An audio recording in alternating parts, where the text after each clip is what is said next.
for more than 75 years. Ito po ang Presidential Broadcast Service. Pakinggan, panoorin, agaran in real time, o balikan sa pag-scroll up and down. Mga balitang dapat malaman, impormasyong tunay at napakikinabangan. Saan ka man, sa buong kapuluan. Babangon sa bagong sigla. Kababayan, kasama ang social media. Powered broadcaster ng bagong mamamayan. Tapat sa pag-uulat.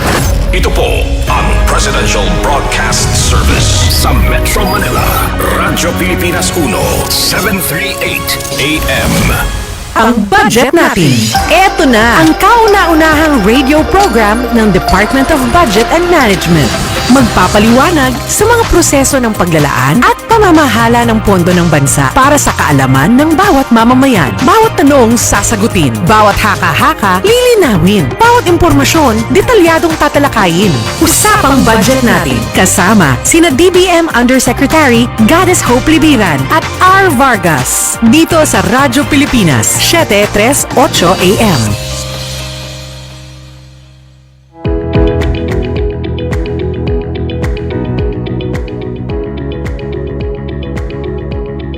Happy Friday! Magandang gabi po sa pangalan po ni DBM Undersecretary Goddess Hope Libiran.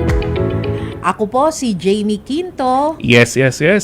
Thank God it's Friday, Jamie. Luzon, Visayas, Mindanao at mga nakatutok po online. Magandang gabi po. Ako po si Richard Vargas mula sa Department of Budget and Management. At welcome po sa programang Usapang Budget Natin. Dahil budget natin ito.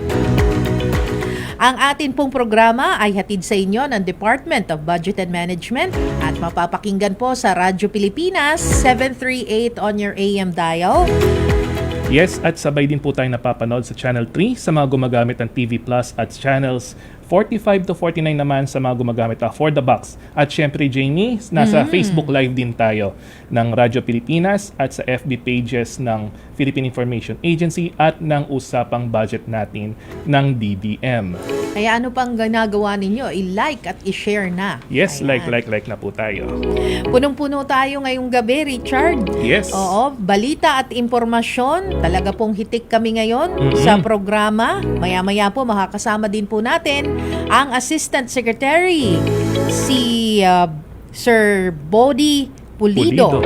Yes. Ng Organization and System Improvement ng DBM. Pero bago yan, narito muna ang ating Budget News. Usapang budget natin. Budget News.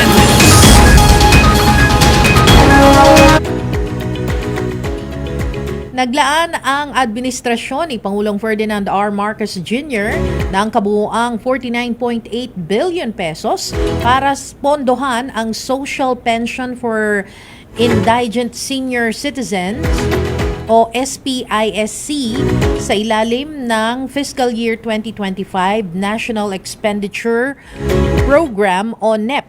Layunin nito ang patuloy na implementasyon ng Social Protection Program ng Department of Social Welfare and Development o DSWD.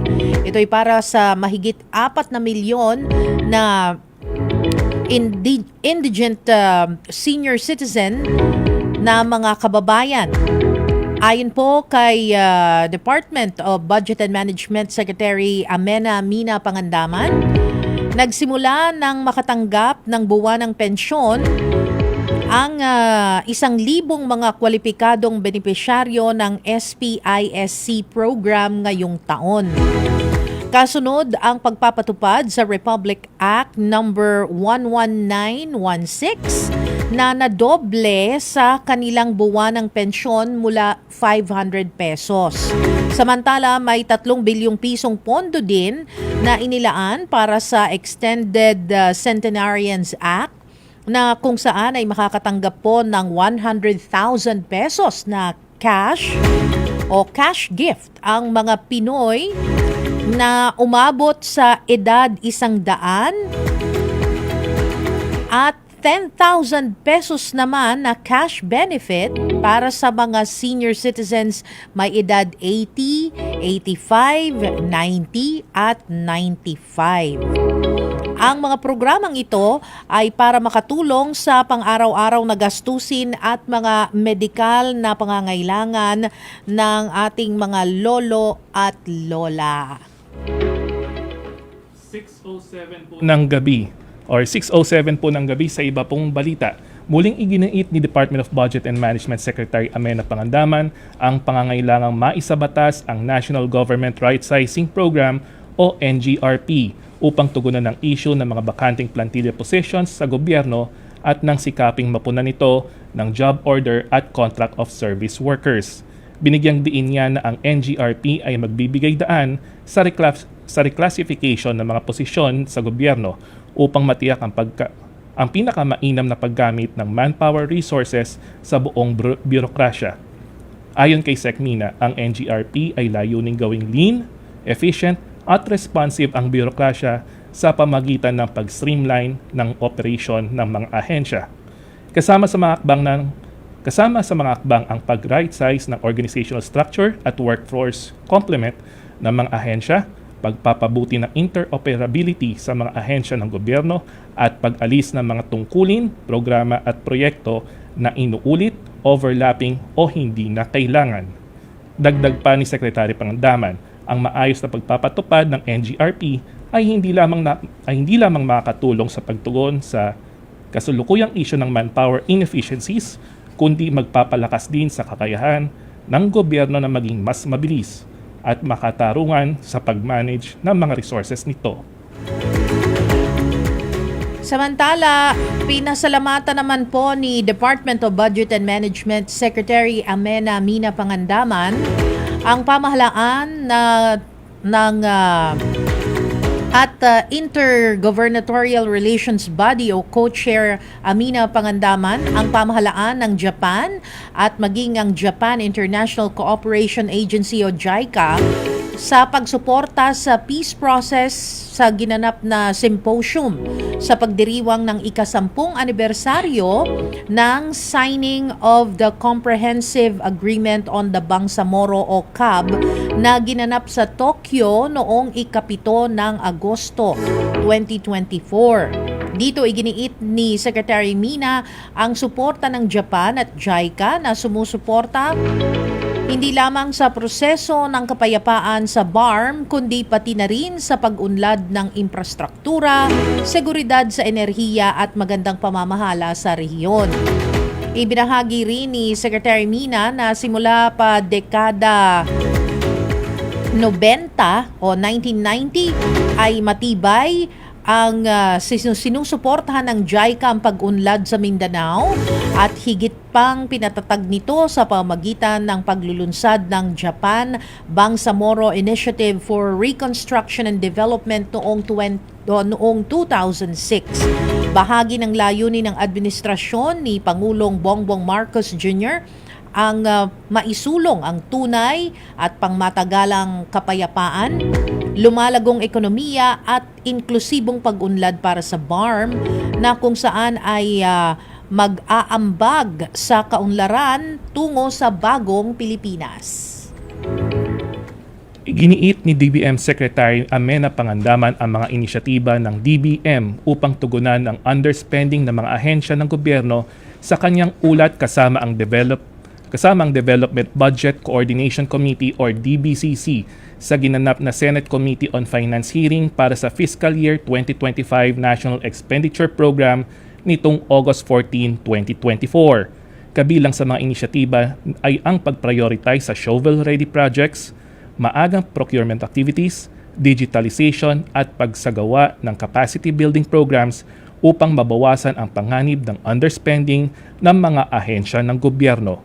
Para magkaroon ng fiscal discipline at maayos ng pag-manage ng government resources, binigyang diin ni Secretary Mina ang pangangailangan para sa Cash Budgeting System o CBS upang matugunan ang mga pagkaantala at underspending.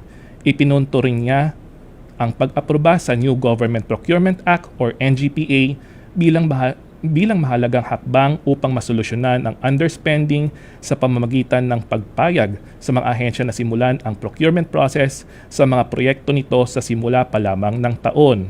Tinalakay din ni Secretary ang digitalization sa pamamagitan ng Integrated Financial Management Information System o IFMIS upang mapadali ang mga transaksyon at pagpaplano.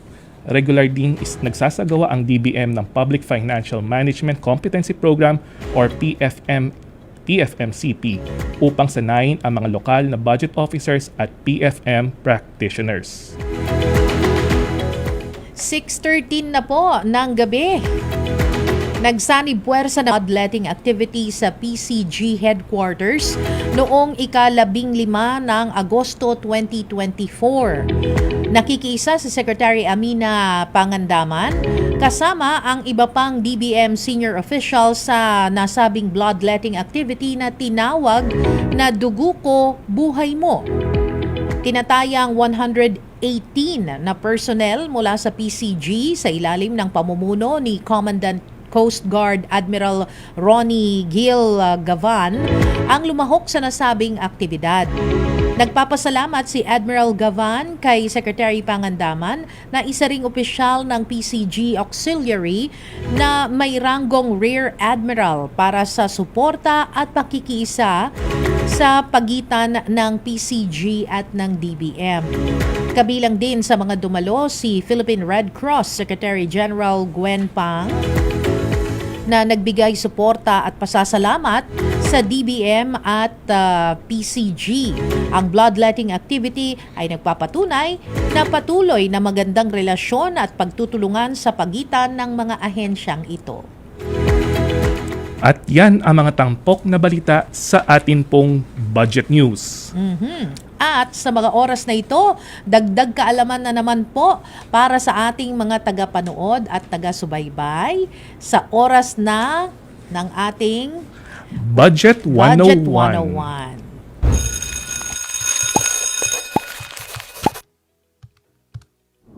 Hello, Budget Peeps! Matapos nating talakayin ang Procurement Observers Portal o POP, pag-uusapan naman natin ang isa pa sa 3 innovative digital platforms na inilunsad ng Government Procurement Policy Board Technical Support Office o GPPB-TSO para gawing mas transparent, accessible at efficient ang government procurement. Ito ay ang New Government Procurement Act Microsite. Ano nga ba ito? Tara't alamin natin yan dito sa Budget 101. Nilikha ng GPPB-TSO sa ilalim ng pamumuno ni Executive Director Rowena Candice M. Ruiz ang New Government Procurement Act or NGPA Microsite upang palawakin ang kaalaman at kamalayan ng publiko sa bagong lagdang procurement law o ang Republic Act No. 12009. Maging government official man, kinatawan ng pribadong sektor o isang concerned citizen, maaaring magkaroon ng access sa microsite at maging updated sa mga bagong developments sa implementing rules and regulations ng NGPA. Kabilang sa mga mahahalagang features ng NGPA microsite ay ang resource library na naglalaman ng mga dokumento kasama ang matrices ng provisions at related issuance. Mayroon ding activity calendar kung saan makikita ang mga committee meeting, stakeholder consultations, at iba pang mahahalagang aktibidad. Higit sa lahat, mayroong feedback portal kung saan maaaring magbigay ng suggestions at inputs ang sinuman upang mas mapabuti ang rules and regulations ng NGPA. Ang NGPA microsite ay isang malaking hakbang tungo sa pagiging mas bukas at mahusay ng public procurement. Kaya ano pang hinihintay mo? Bisitahin mo na rin ang ngpa.gppb.gov.ph para mag-register at magkita-kita ulit tayo sa susunod na episode ng Budget 101.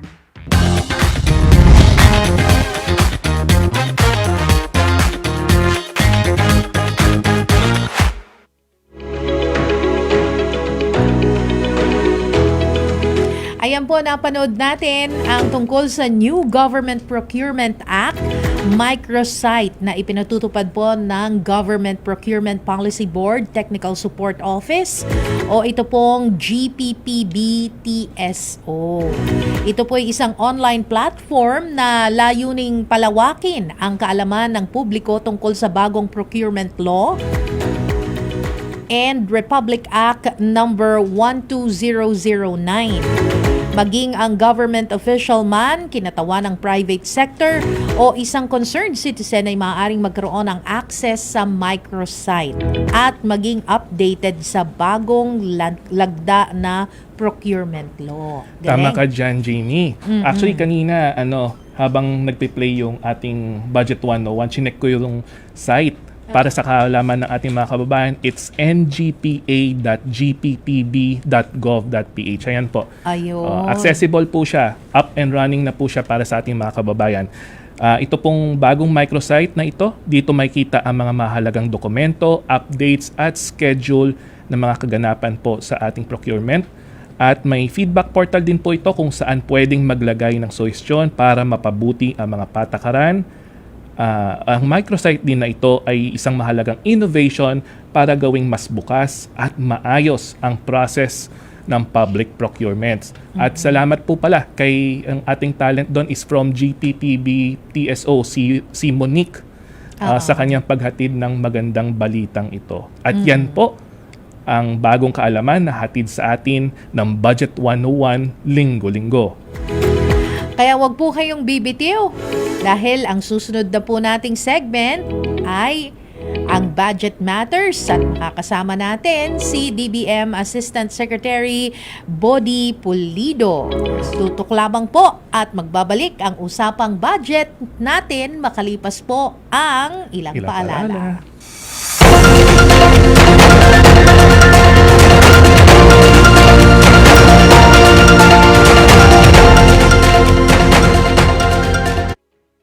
Sa komentaryo, patas at matalino. Alam nyo naman, both houses dapat yan eh. Hindi naman po pwedeng dyan lang sa Senado, hindi naman po pwedeng dito lang sa Kamara. Sa dami po ng mga magsasaka na nangangarap na mabigyan po ng pagkakataong maibenta kanilang mga produkto dito po sa Maynila. Fake news, binubura, tinutuwid mga binaluktot na balita. Na-interview pa nga natin ng PhilHealth dito. Pinupush nga po nila yung karagdagang premium.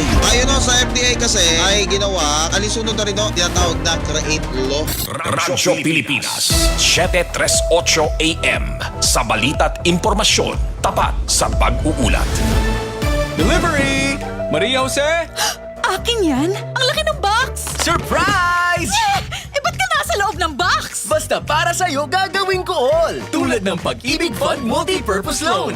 Pwede pang negosyo, tuition, personal needs, at iba pa. Up to 80% ng hulog mo ang pwedeng i-loan.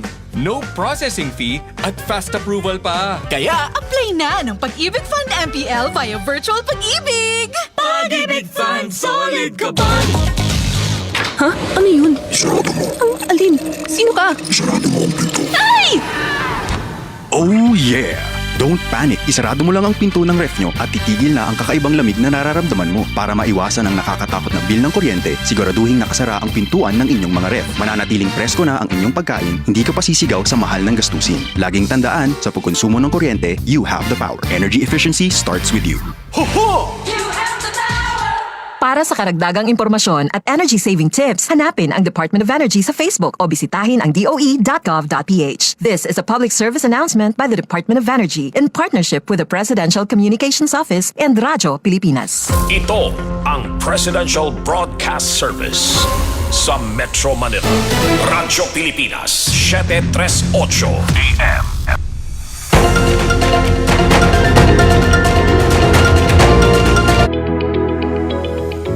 And we're back. Welcome po sa ating programa. Kayo po ay nakatutok sa usapang budget natin. Sa pangalan pa rin po ni DBM Undersecretary Goddess Hope Libiran, ako po si Jamie Quinto. At ako naman po si Richard Vargas mula sa Department of Budget and Management. At I think sa atin pong mga nakasubaybay, baka po kayo ay hindi pa rin ninyo nalalike at share.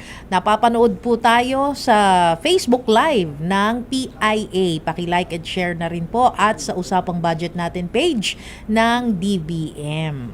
Yes. At napapakinggan din po tayo sa Radyo Pilipinas 738 kHz sa pihitan po ng inyong mga radyo. Oo, tama. At this point, dumako na po tayo sa ating tampok na Budget Matters.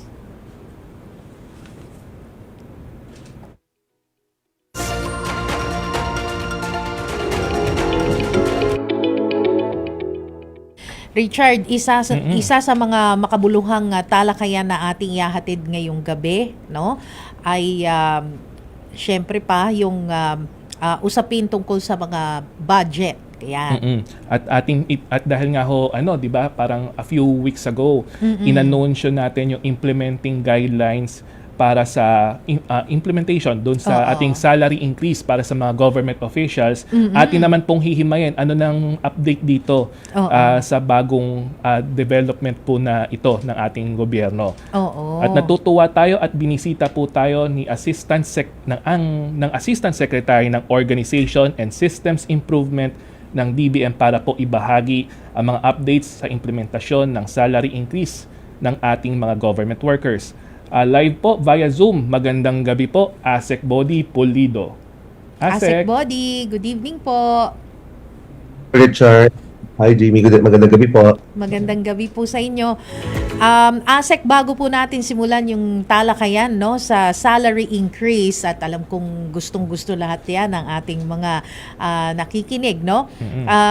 Gusto po muna namin kayong makilala. Paano ho ba kayong napunta sa DBM, no? Kailan po kayo na-appoint at ano po yung inyong tungkulin sa DBM?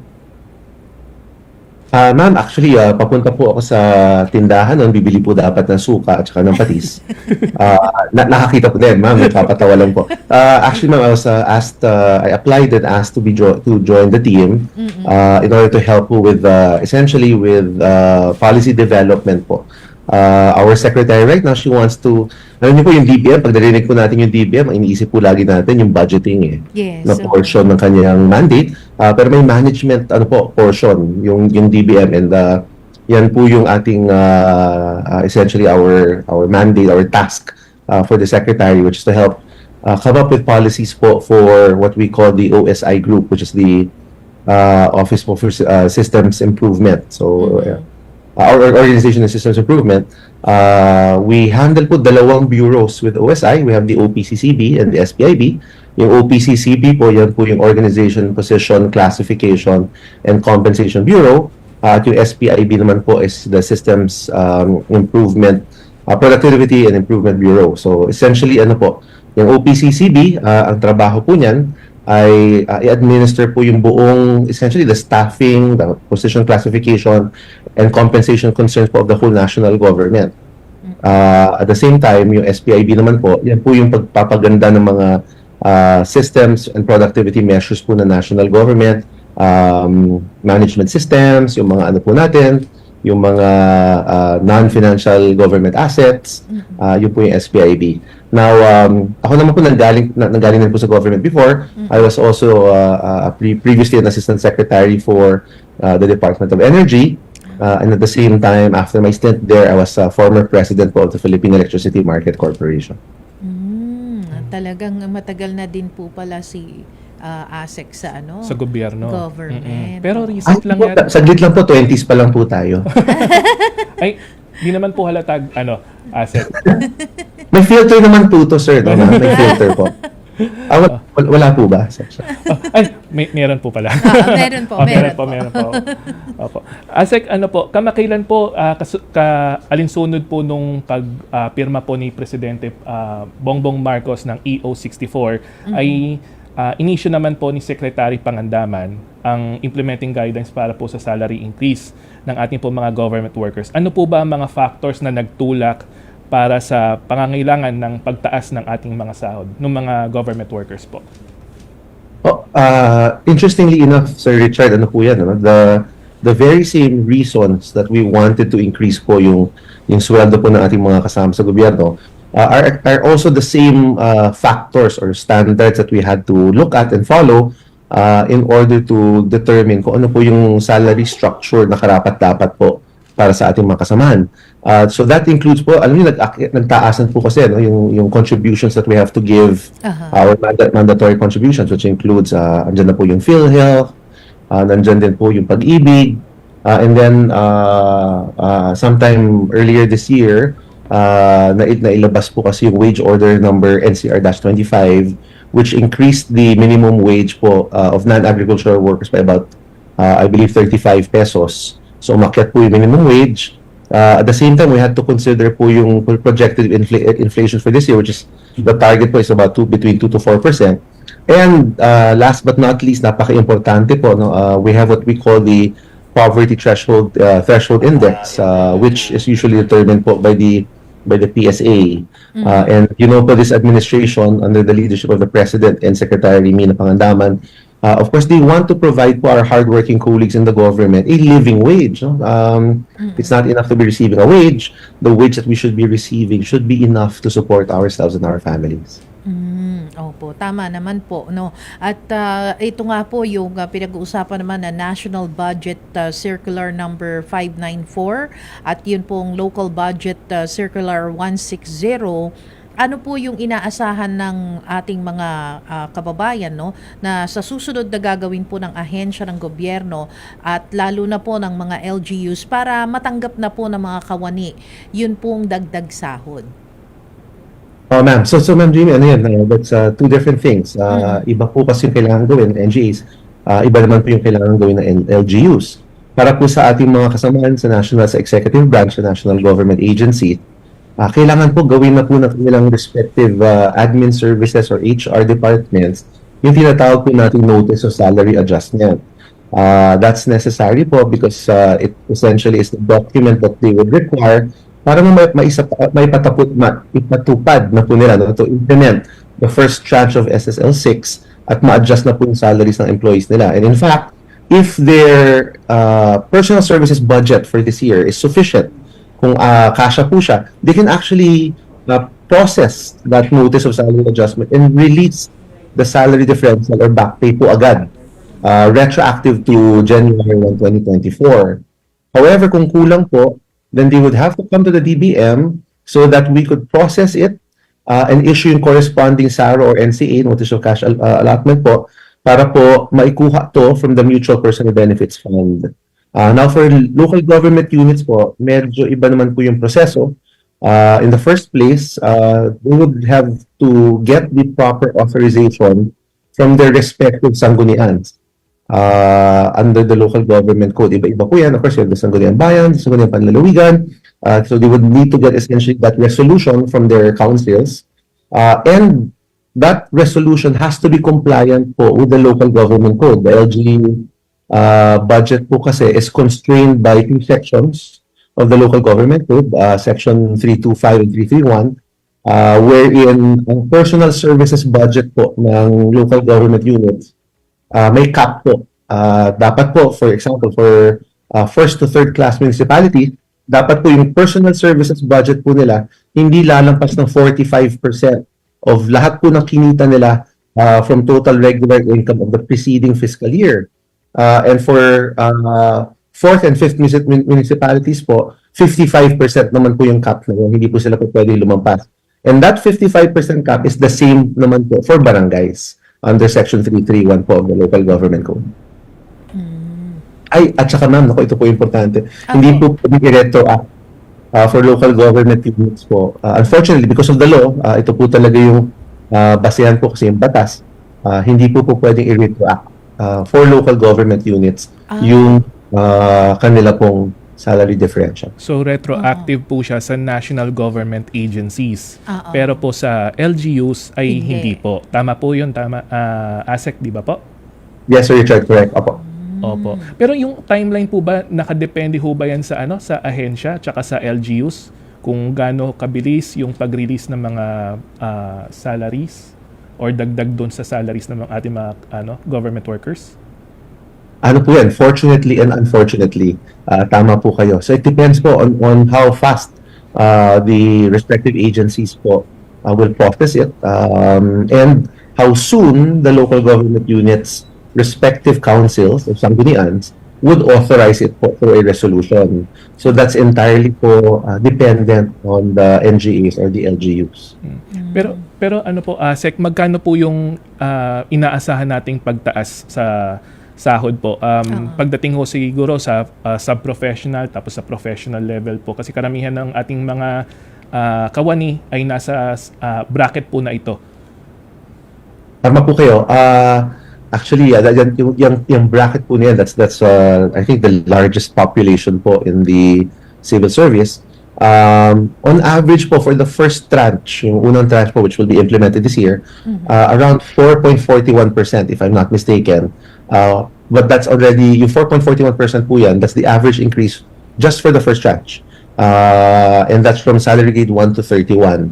Now, yung exact increase po, nag-iiba-iba po kasi siya, no? And we have to be very careful po kasi our team po at DBM's OPCCB had to be careful regarding that because we did not want to create any distortions. We wanted it to be progressive. And so that was the salary structure that we came up with. So on average po, 4.41%. For the total of the 4 tranches po from now until 2027, ang total po is around 18.2% increase. Talagang sinadya po yan, medyo may social justice dimension po kasi talagang tinutok po, no, or inadjust po talaga yung salary structure to benefit po yung ating sub-professional and professional bracket po within the national government. Ayun. Ito, curious po ako, Asek, sino-sino ho yung mga eligible or yung karapat-dapat na tumanggap nitong salary increase at bakit po hindi or kasama ho ba yung military and uniform personnel? So, tama kayo, ma'am. That's actually a very good question. We've been actually receiving similar questions from our friends and colleagues po from the uniformed personnel po, no? So the salary standardization 6 po, no, SSL 6 under this executive order of the president applies po for all civilian government personnel. So it's the civilian portion of the national government, so long as there's an employer-employee relationship. So this includes the executive, the legislative, the judicial branches, and constitutional commissions po natin, GOCCs that are not covered by the GOCC Governance Act, of course yung local government units. Now yung sagot po dun sa tanong na kung bakit hindi po naman kasama ang ating mga colleagues po in the MUPs, na yung military and uniformed personnel, the difficulty lies po kasi in the fact na kailangan pa pong pag-aralan. So there are actually ongoing studies regarding the possible adjustment po dun sa base pay ng MUP po natin sa gobyerno. And there are actually pending legislative measures po in Congress that intends to address and resolve yung mga issues po regarding the MUP's salary adjustment. And the difficulty po kasi talaga, and why kailangan po talaga pag-aralan ng mabuti, kasi po yung base pay po, no, yung sahod ng ating MUP, nakaangkat po yan, no? It's index po kasi dun sa base pay that affects yung po nila, yung kanilang what's the term, pension. So yes ma'am, so kapag pinalitan po natin yung base pay po na yon, apektado rin po yung pension po nila. So if you think about it po, yung indexation po, which is actually a policy embodied in law, it entails po, it really has an effect on the funding requirements for the increase of the salaries of our military and uniformed personnel. And so kailangan po talagang pag-aralan niya na mabuti kung paano po ma-resolve. Now, it's also good to note, no? It's also very good to consider the fact na yung base pay po ng ating MUP is actually higher than the adjusted salary po of an equivalent employee in the civilian portion of the national government. Okay po. Tama. ASEC, mayroon po tayo natanggap na tanong from isa sa mga kaibigan natin from the LGUs. Kasama din po ba sa magiging pagiging retroactive po yung mid-year bonus at retroactive din daw po ba yung computation para sa overtime? So may maganda at meron po ako malungkot na news na regarding that. Unahin ko po yung malungkot na news. Yung malungkot po dyan, hindi po ako kasama sa mid-year bonus at sa overtime pay ng DBM. Kasi po, medyo bago po ako sa DBM. And so there's a rule po kasi that the mid-year bonus is only for people who have worked at least 4 months from July 1 of the previous year up to May 15. But that's just to give you an idea. But the fact is, kasama po yung mid-year bonus. Ang mid-year bonus po at ang overtime pay, naka-index po yan sa ating salary grade, no, sa ating salary base pay. So kapag umakyat po ang inyong salary bracket, not bracket, the amount of salary that you receive in your bracket, pag umakyat po yan, aakyat din po yung mid-year bonus at yung overtime. Unfortunately, since bago po ako sa DBM, hindi po ako kasama. ASEC, wag po kayo mag-alala, hindi po kayo nag-iisa. Ay, bago din po ba kayo, sir? Yes, sir. Opo. I think si Jamie meron din pong tanong. Oo nga. Mayroon ho ba kayong personal na budgeting tip na pwedeng maibigay po sa kapwa natin kawani ng gobyerno ngayon na nagkaroon po ng dagdag sahod? Ay, Ma'am Jamie, maganda pong tanong yan. Ako po, to be very honest with you, I lean on the conservative side po. I follow something na tinuro po sa akin ng lola at ng nanay ko. We call it the 50-30-20 budgeting rule. I know a lot of people are aware of this. Ako ba, I'm very, very particular about it. So, ang 50-30-20 budgeting rule po, 50% goes to your necessities, 30% goes to your paborito ko pong salita sa Tagalog language, which is kahiligan, what's one way of saying it, which are not your necessities but the things that make you happy. And then 20% po, ako I'm very careful with this, every time I receive my salary, 20% po automatically goes to my savings. So, hindi lang ibig sabihin na more money in people's pocket, pero kailangan maging responsible din tayo in how we budget and how we spend itong mga dinagdag na sweldo natin. Tama. Oo. Wag bili ng cellphone kaagad. Yes. Opo. Baka po may last message po kayo, ASEC. Tsaka kung mayroon po tayong gustong i-shoutout, now's the chance po. Go ahead po, ASEC Body. Well, as a new kid on the block po sa DBM, I'm very hopeful po regarding this administration. Alam niyo po dun sa napakaikling panahon ko po dito sa DBM, kaya po ako I am such a big fan of the President and of Secretary Mina Pangandaman. Alam niyo po si Sec Mina, in this short span that I worked with her in DBM, pinush po niya yung expanded career progression para po sa public school teachers, which essentially gave, naririnig po niyo siguro yan dati na ang mga public school teachers po, matagal po may mga nagre-retire at salary grade 11, teacher 1, yung teacher 1 level po. 20 years teaching, tapos hanggang doon na lang po sila. Yung ECP po, Expanded Career Progression, na tinulak po ni Sec Mina, allows them, our teachers now, our public school teachers, to talaga have a comprehensive career progression hanggang teacher 7 na po and all the way up to master teacher 5 or school administrator 4. And after that po yung SSL at yung medical allowance, additional medical allowance sa 7,000 pesos per employee next year for their HMO type benefits. Talagang we are with the leadership, no, in administration na talagang meron po talagang malasakit for our hardworking members of the national government. Kasama po natin kawani sa gobyerno. Yun lang po, just wanted to share that. Maraming salamat po again for inviting us. Opo. And Jamie, I have to comment din ASEC Body kasi kahit bago pa lang siya, ilang buwan pa lang siya sa DBM, marami nang nagagawa ang OSI sa departamento as a whole. And congratulations po sa OSI, ASEC. Congratulations. Isa po tong patunay na hindi lamang masisipag, hindi lang guwapo at magaganda ang mga nasa DBM, masisipag at magagaling din. Di ba po, ASEC? Sana po. Sana all. Sana all. All the best po, ASEC Body. Thank you, sir. Thank you, ma'am. Maraming salamat po. Have a good weekend. Opo, salamat po sa Thank you inyo, po. DBM Assistant Secretary Body Pulido. Ayan, maraming salamat po sa inyong oras at magandang gabi. Samantala, doon po sa nakaraang linggo, kami pa rin ni Richard yon ang nakasama natin ay isang mompreneur, Preneur. 'di ba?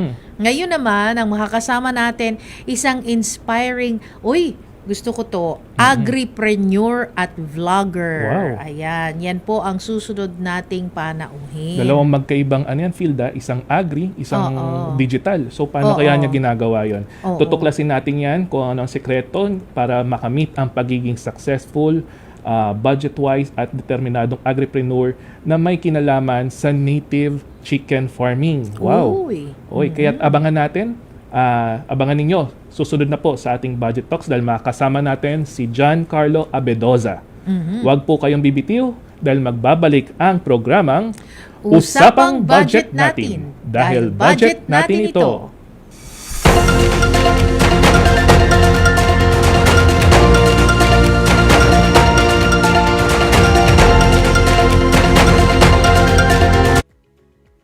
Sa paghahatid ng impormasyon, siguradong malaman at kapaki-pakinabang. Paano ba nakakaapekto ang social media sa parenting? Sinabi nating heart failure, hindi na maayos mag-pump. Prenuptial agreement. Ano ho itong kasunduang ito? Bakit mahalaga ito? Magaan na talakayan ng mga paksang hindi araw-araw napapag-usapan. Tampok natin ang isang uri ng sining na kung saan binibigyang buhay ang mga lumang litrato. Ito po ang inyong programa sa Lam Radio kung saan pag-uusapan natin ang iba't ibang mga talakayan, balita at mga impormasyon. Radyo Pilipinas, 7:38 AM. Sa balita at impormasyon, tapat sa pag-uulat. Paliwanag mo sa tao na hindi totoo yan. Dahil ang totoo, yung totoo ang dapat ninyong malaman. Nagkalat sa internet ang fake news o mali at fake news. Tinatakot niyo yung tao. What they are doing is creating panic. We say no. Yung pagkalat ng fake news. And some of it's dangerous.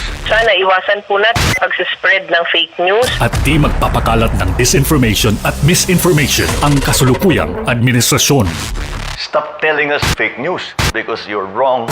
Para sa totoo at mapagkakatiwalaang mga balita at impormasyon, Radyo Pilipinas. Wikang ating gamit sa araw-araw sa pakikipag-ugnayan at pakikipagkaibigan. Daan sa magandang pagsasamahang may lubos na pagkakaunawaan. Gamit ang wikang ating mahal, tayo ay malayang magpahayag ng damdamin at saloobin, maghatid ng magagandang balita at magbahagi ng karunungan para sa ating sama-samang pagunlad. Ating pagyamanin, Filipino, wikang mapagpalaya. Maligayang buwan ng wikang pambansa mula sa Presidential Broadcast Service at Radyo Pilipinas. Kayo po ay nakikinig sa Radyo Pilipinas. Radyo Pilipinas, 7:38 AM.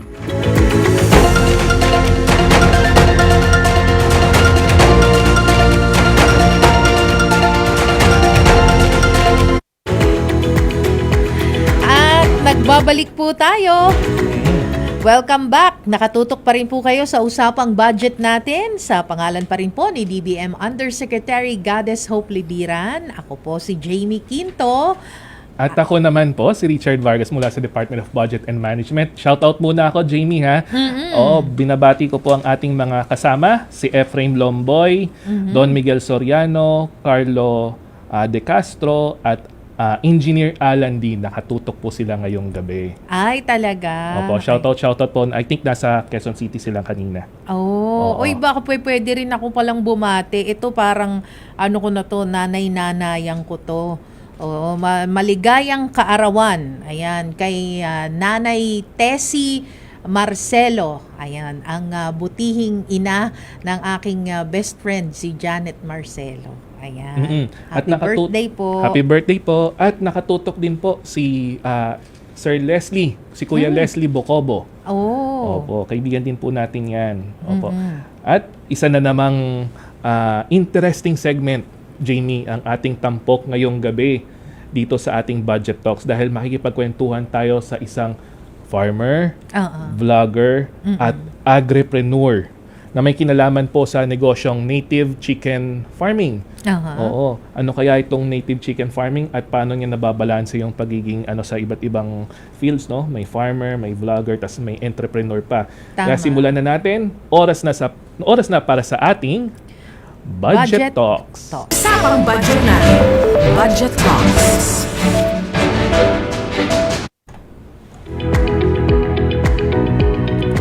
At mapalad nga po tayo dahil nabigyan tayo ng pagkakataon na makasama ang isang vlogger at agripreneur mula po sa probinsya ng Nueva Ecija. Ayan. Thank you for joining us sa Usapang Budget natin. Magandang gabi po sa inyo, Sir Carlo Abedoza. Yes, hello po ma'am. Magandang gabi po sa inyong lahat. So, kamusta po? Maulan po dito ngayon kaya medyo yung sounds po natin medyo kailangan medyo laksan ng konti. Oo. Gusto ko yung hyper sir. Oo nga, energy. Oo. Kailangan tapatan natin yan, Richard. Yes. Nasa Nueva Ecija po ba kayo ngayon? Yes po sir, dito po sa Nueva Ecija po. Dulong Hilaga po ng Nueva Ecija. Saan pong specific na bayan po natin? Kuyapo, Nueva Ecija po. Kuyapo. Okay. Kwentuhan po tayo, Sir Carlo. Paano po kayo nagsimula bilang isang agripreneur? At ano po ang pangalan ng inyong negosyo? Ano po yung mga produkto po ninyo? Okay po sir, nagsimula po ako sa pagkahilig sa agrikultura nung pandemic.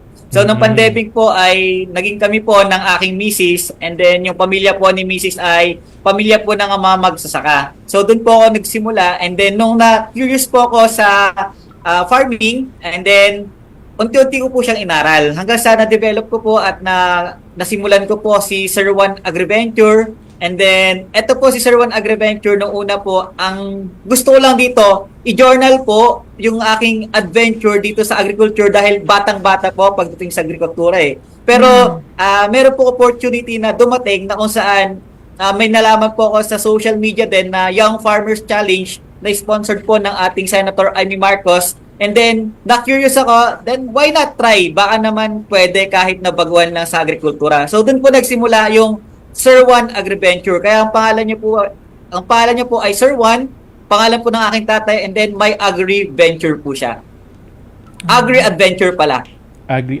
Agri-Adventure. Wow. Oo. At paano ho nakatulong yung Young Farmers Challenge ng Department of Agriculture sa pagpapalago po ng inyong negosyo? Ay malaki po ma'am ang naitulong po ng Young Farmers Challenge ma'am kasi po financially hindi tayo ganun capable para mag-start ng business. So dahil po sa tulong po na financial capital ng Young Farmers Challenge, nasimulan po natin at na-start po tayo na magkaroon ng maliit po na manukan dito sa ating pong backyard. So 200 square meters po siya. And then sa tulong po ng Young Farmers Challenge, nagkaroon po tayo ng mga market link, promotions at opportunity po na matuto pagdating sa agrikultura. Kasi po marami po mga seminars na binibigay po ang Young Farmers Challenge sa mga kabataan po na gustong-gusto po ng agrikultura. Kasi nasa ka rin, di ba? Online ka rin ngayon. So, you're into vlogging din. So, sa pagbabloging mo, Sir Carlo, paano mo ito ginagamit sa negosyo mo?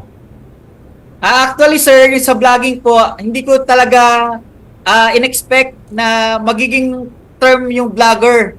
Kasi po ang ginagawa ko po, kulang talaga is i-journal lang po. Ang term nga ginagamit ko, hindi vlogging eh. I-journal yung aking adventure as a young farmer. And then po, through the help po ng aking business page na Sir Juan Agriventure, mas marami po yung mga nakakakilala at mas marami po yung mga nagiging interested at the same time po namimit ko or nalalaman ko kung sino yung mga prospect buyers po ng ating pong native chickens. Kasi po 90% po almost 90% po ng ating pong mga customers po talaga nag-inquire po sa ating business page. So malaking tulong po yung pagbablog po sa paglago po ng ating pong native chicken business po dito sa Kuyapo, Nueva Ecija. Sabay mo ba tong sinimulan yung negosyo? Kasabay din ba yan ng pagbabloging mo? Or sumunod lang yung pagiging curious mo sa online digital space kaya nagamit mo siya sa negosyo?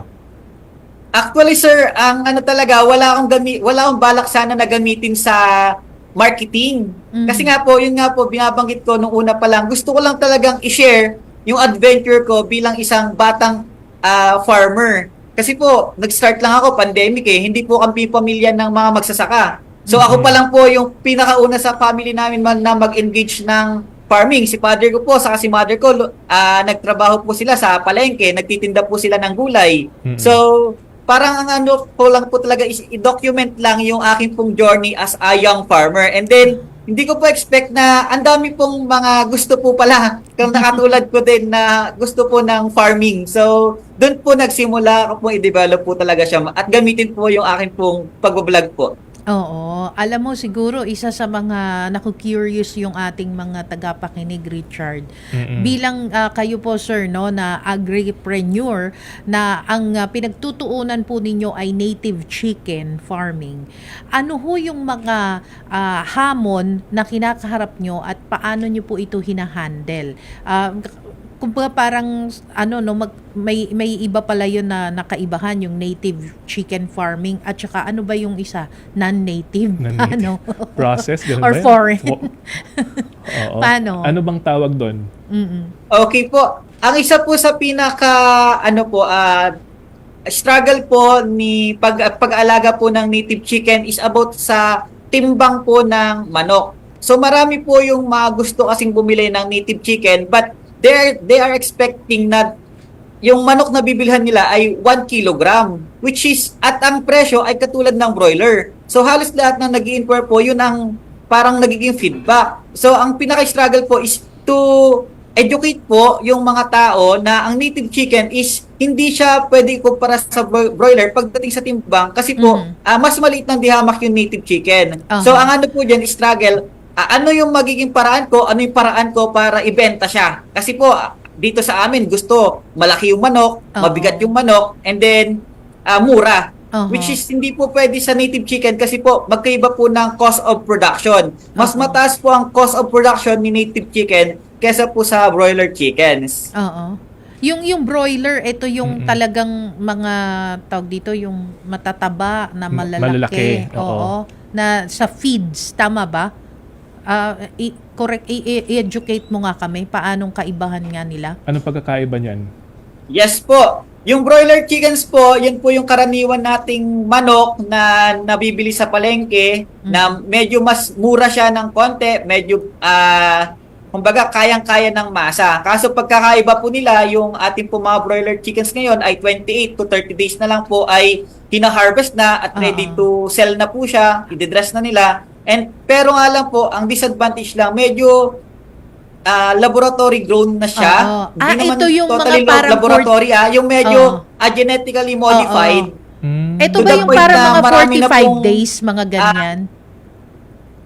Ito yon yung parang 45 days, gano'n. Yes po, medyo genetically modified na po siya para ma-meet po yung sa ating pong demand na chickens po. Ang pagkakaiba po kasi sa native chickens, dito po, pinapakain po natin siya ng natural at medyo mas healthy po siya ng dihamak kesa po sa broiler chicken. So, yun po ang advantage po ng native chicken business po. At saka parang mas malasa pagka native ata, no?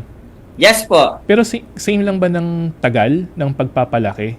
Ay, hindi sir. Yun nga po, di ba nabanggit ko, 28 to 30 days harvest ng broiler chicken. Samantalang po ang native chicken, bago mag-1 kilo, kinakailangan po ng 4 na buwan or 120 days. So yun po ang struggle talaga. Tapos bibilihin nila ng mura, medyo hindi pa siya ganun tinatangkilik ng lahat kasi nga po hindi pa na-educate kung paano po yung tamang paraan ng pag-aalaga ng native chicken. So, ang diskarte ko, sir, para po makabenta po ng native chickens, hindi ko na po hinintay na mag-1 kilo. So, ang sagot ko po doon, binibenta ko po yung manok ng, ano lang po siya, 750 to 208, 750 grams to 850 grams para po yung cost of production ko po, mas mababa ng konti. So, medyo magiging competitive po siya. Ang ano na lang po doon ni buyer is mas masarap, mas masustansya kesa sa broiler chickens. At the same time, medyo maiba naman. Parang ganun po siya. Alam naman natin Carlo na mahalaga ang pagbabudget pagdating sa business, no? So ano naman ang iyong sikreto sa pagbabudget para mapalago ang iyong negosyo? Okay po, isa lang po ang sikreto dyan sa pagbabudget. Katulad po ng mga mister po na meron pong mapagmahal na asawa, lahat po ng budget, ibigay nyo kay misis. Pagkatiwala nyo kay misis, kasi po lahat ng misis magaling po mag-budget. So, in terms of finances po, si misis po ang nag-budget, and we make sure po na naka-ledger lahat, or meron po kaming book na kung saan lahat po ng ginagastos, saka po kinikita po namin is nakalista lahat. Para po nakikita namin kung saan nagagamit yung pera, kung paano namin ginagastos, at the same time, magkano ba yung pumapasok na income po sa amin sa tuwing makakapagbenta po kami ng native chickens. Mabilis lang question. Magkano ang kapital mo nung nagsimula ka nung pandemic, tama, di ba? Magkano yes, sir. kapital mo Nag-start noon? po ako nung pandemic. Ang capital ko pa lang po noon ay 5,000 lang po. Nag-ano lang po kami doon kasi yung sa umpisa po nung pag-native chicken ko is kawayan lang po, tapos kung ano lang yung available sa paligid na mga materyales, yun lang yung ginamit ko, and then bumili lang po ako ng 6 na native chickens, and then po yun na po yung ginamit ko na pang-start po, tapos hanggang sa dumami po, and then may mga bumili, tapos hanggang ngayon po tuloy-tuloy po siya. Sa tulong po ng Young Farmers Challenge po, medyo nagiging semi-commercial na po tayo. Mas marami na po yung napoproduce nating native chickens po. Galing. Oo. Alam mo, importante din sa pagninegosyo, Richard, yung tinatawag na CSR, yung Corporate Social Responsibility, di ba? Ito, tanong ko naman sa iyo, paano nakatulong ang iyong negosyo sa inyong komunidad? Ay, sa pagdating po sa community, maganda po yung naitulong ng ni Sir Juan Agriventure. Kasi po, napansin ko nung nakita po nila na meron pong kabataan po na katulad natin na ayan, nahilig po sa farming. Yung mga co-teachers ko po na dating hindi nag-engage sa farming, pero meron po silang mga lupang sakahan at meron po silang mga mamanahing lupa. Ngayon po sila ay nagtatanong, Sir, ano ba yung pwede kong gawin dito? Tapos, ano ba yung pwede kong i-business dito? Kasi ikaw yung medyo may alam na. So, in terms of community po, nakakahawa po siya in a positive way. Na nakikita po nila na pag napanood nila yung vlog, ay si Sir, si Carlo is, ayun na, nagpa-farming na, tapos kami may bakanting lupa, nasa probinsya, why not kami din mag-engage? So, napansin ko po na mas dumami po yung kabataan po dito sa amin na gusto na rin mag-farming kasi po nakikita nila. Oo, tama naman. Kasi sa totoo lang agricultural country tayo so dapat lang naman talaga na na ganoon into farming ang karamihan. Tsaka dapat mayroon talagang strong support coming from different sectors, hindi lamang sa government kundi maging sa community, sa grassroots, and maging sa civil society. Paano pwede nyo ba kaming bigyan ng tips o mensahe na pwede nyo ibigay sa mga kabataan na para magsimula din ng kanilang sariling negosyo, particular sa agriculture, no? Kasi karamihan, Jamie, di ba? Kapag sa mga kabataan ngayon, kapag sinabing farming or agriculture, hindi na sila masyadong naeengganyo pumasok, di ba? Konting na lang din yung enrollees, di ba? Sa mga game ng farming, doon lang sila. Mga online ng mga tanim-tanim sa Facebook. Uso yun nun, di ba? Yung farming sa baka how can you convince or encourage yung mga kabataan to venture into agriculture, particularly into agribusiness, Giancarlo? Yes po. Mabilis po na pagbabago ng panahon na halos lahat mabilis na malaos, mabilis na magsawa yung mga tao. Sa agrikultura po may pinakamaraming pera. Maniwala kayo sa akin. So sa mga kabataan po na gustong yumaman, mag-agriculture kayo, tutunin natin, araling mabuti, huwag basta-bastang basta sabi mo, gusto mong mag-agree, pasok agad, hindi. Araling mabuti, tapos mag-research kung ano yung mga sa palagay nyo ay okay na products sa agriculture na pwede nyo i-engage. And then, believe me, may pera po sa agrikultura at mas marami pong pera sa agrikultura. Paano yung kasi di ba pag sinabi yung agrikultura, malawak na field yan, di ba? Oo. So paano mo malalaman kung anong niche mo? Kung nasa into poultry ka or nasa into piggery or fishery. Yes po. Ang kagandahan dun, sir, kung ano yung mahal mo, kung saan ka nag-i-enjoy. Kasi po yung market po, pagdating sa agriculture, lahat pwede. Lahat may magandang buyers. Ang ano lang po doon is, ang edge mo lang, dapat ipakita mo bakit kanila bibilhin. Bakit sa'yo bibili. Kasi po yung market nandyan na eh. Kahit saan po product yan, lalo po sa agriculture, kinakain, gusto ng mga tao, at meron. Hindi lang, wag mong isipin na ang niche market mo is yung mga nasa taas lang. Wag mong isipin na nasa baba lang. Kasi po, pag nakagawa ka ng paraan para ma-meet yung lahat ng yon na makater sila lahat, boom, pasok. Sigurado po, kikita ka sa agriculture. Oo. Ganun po yung diskarte ko, sir. Sa pagdating po sa farming po, kahit na-applicable po siya, hindi lang sa pag-aalaga ng manok, hindi lang sa poultry, kundi sa lahat.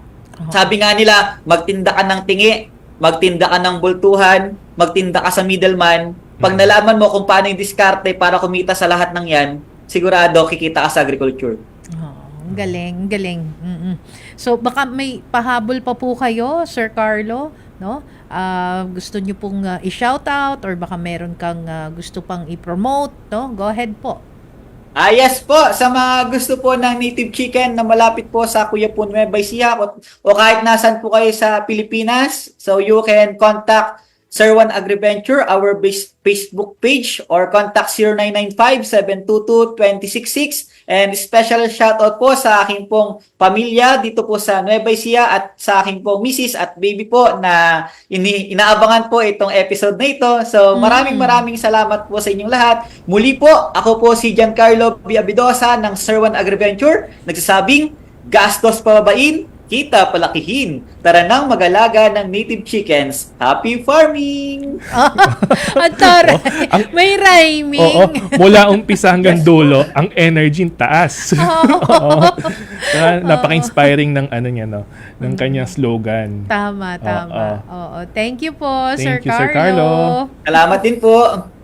Ayan, okay. Nakakatuwa siya. At bago ho tayo again tuluyang magpaalam, babatiin ko ulit ng happy birthday, maligayang kaarawan. Alam mo, Richard, parang nanay ko ito, si Nanay Tessie Marcelo. Happy birthday sa'yo, Nay. At sana ay maging healthy ka pa at mas marami pang birthday ang dumating sa iyo. Ayan. Okay. Speaking of nanay, babatiin ko rin ang aking nanay, si Susan Vargas, ang aking family, si Robert, father ko, si Ryan, kapatid ko, and then ang bunso namin, si Roxanne. Nanonood din sila ngayon online. Ayan. Okay. At dyan po nagtatapos ang usapang budget natin. Sa pangalan pa rin po ni DBM Undersecretary Goddess Hope Libiran, ako po si Jamie Quinto. Samahan niyo po muli kami sa susunod na Biyernes, alas 6 hanggang alas 7 ng gabi, dito pa rin sa himpilan ng Radyo Pilipinas na napapanood din sa TV at syempre nasa Facebook Live ng Radyo Pilipinas, Philippine Information Agency at ng Usapang Budget Natin page Usapang Budget Natin page ng DBM. Naway may napulot po kayo at natutunan sa ating mga itinampok sa ating programa. Antabayanan po natin ang susunod na programa, ang Salam Radio. Mula po sa Department of Budget and Management, ako naman po si Richard Vargas at ito ang Usapang Budget Natin. Dahil budget natin ito.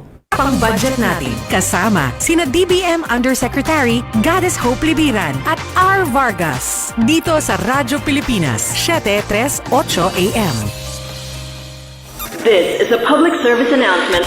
Nag-detect po tayo ng isang case ng Mpox. Ito yung pansampu in the Philippines. Since